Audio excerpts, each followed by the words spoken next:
Hello, my name is Bipin.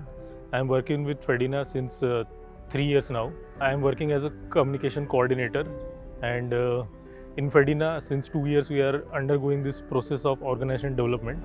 This workshop is helping us to develop that how we can effectively use communication within our organization itself, as well as how we can like project our work, how we can take our work to the outside world. So combining internal as well as external communication, this workshop is very helpful for us.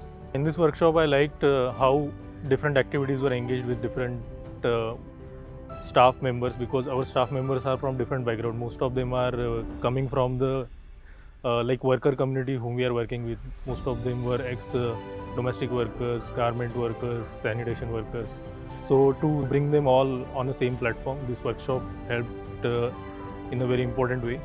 And now I can understand that this workshop was only for 3 days, but we covered as much as aspects were important in this workshop. We got this opportunity with Kabes Media to come and facilitate this program for us.